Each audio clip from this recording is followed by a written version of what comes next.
আপনি দেখছেন Padma news 24.com এর রাত 8:30টার বিশেষ বুলেটিন ফ্ল্যাশ নিউজ।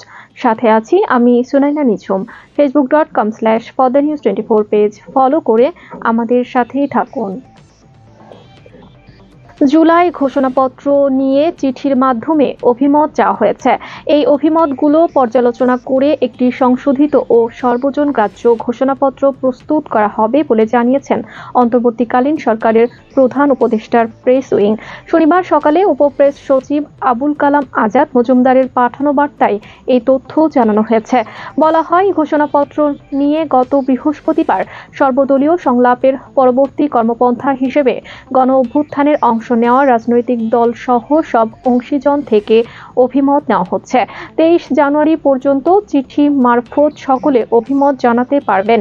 আরও বলা হয়, এই অভিমতগুলো পর্যালোচনা করে একটি সংশোধিত ও সর্বজনগ্রাহ্য ঘোষণাপত্র প্রস্তুত করা হবে এবং জনগণের উপস্থিতিতে তা অনতিবিলম্বে ঘোষিত হবে।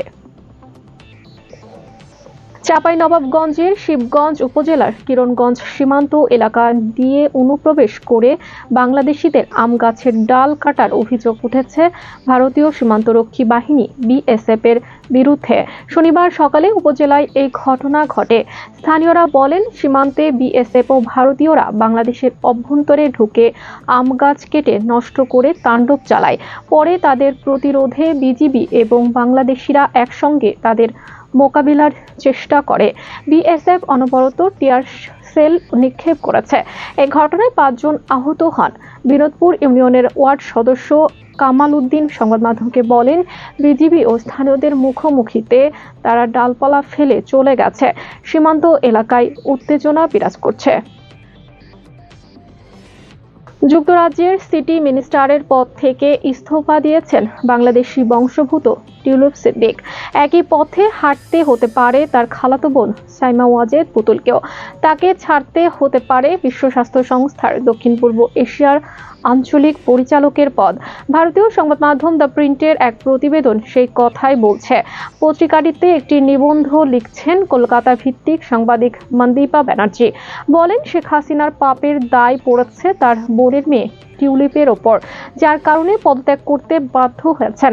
এবার এই দায় পড়তে যাচ্ছে তার নিজ মেয়ে পুতুলের ওপর, যিনি 2023 সালে বিশ্ব স্বাস্থ্য সংস্থার দক্ষিণ পূর্ব এশিয়ার আঞ্চলিক পরিচালক হন।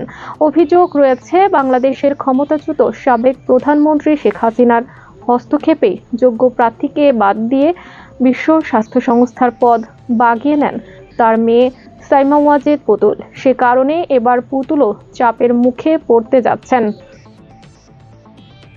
অবিবেচকভাবে পণ্যে ভ্যাট বৃদ্ধি করা হয়েছে বলে মন্তব্য করেছেন সিপিডির সম্মানী ফেলো ও শ্বেতপত্র প্রণয়ন কমিটির প্রধান ডক্টর দেবপ্রিয় ভট্টাচার্য। তিনি বলেন, অন্তর্বর্তী সরকারের আমলে প্রাতিষ্ঠানিক ও প্রশাসনিক সেক্টর বেশি মনোযোগ পাচ্ছে, কিন্তু অর্থনৈতিক সংস্কার কোনো মনোযোগ নেই। শনিবার সকালে ঢাকার আগারগাঁও বিআইসিসিতে শ্বেতপত্র প্রণয়ন কমিটির সিম্পোজিয়াম অর্থনৈতিক ব্যবস্থাপনা সংস্কার ও জাতীয় বাজেট নিয়ে আলোচনায় তিনি এসব কথা বলেন। ডক্টর দেবপ্রিয় বলেন, কর সংগ্রহ করতে হলে ক্রমান্বয়ে প্রত্যক্ষ করের কাছে যেতে হয়। প্রত্যক্ষ কর আহরণের ক্ষেত্রে যারা কর দেয় না তাদের ব্যাপারে কি পদক্ষেপ নেওয়া হয়েছে সেটা জানা যায়নি। বিএনপির ভাইস চেয়ারম্যান আসাদুজ্জামান রিপন বলেছেন, কিছু কিছু উপদেষ্টা সংস্কারের পরে নির্বাচন দেওয়ার কথা বলেছেন।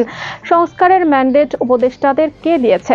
দেশে যা সংস্কার করা দরকার তার রাজনৈতিক সরকার করবে। শনিবার জাতীয় প্রেস ক্লাবের আয়োজিত অনুষ্ঠানে তিনি এসব কথা বলেন। বিএনপির 31 দফার মাধ্যমে অনেক আগে সংস্কারের রূপরেখা দেওয়ার কথাও তখন মনে করিয়ে দেন তিনি। বিএনপির নেতা বলেন, নতুন কোনো দলের পক্ষে কোনো দফা নেই। যদি কোনো দফা থাকে তাহলে দেশ, জনগণ ও গণতন্ত্রের স্বার্থে তা করা হবে, কিন্তু সংস্কারের নামে বিরাজনীতিকরণের চেষ্টা করা হলে সেটা মেনে নেওয়া হবে না, প্রতিহত করা হবে।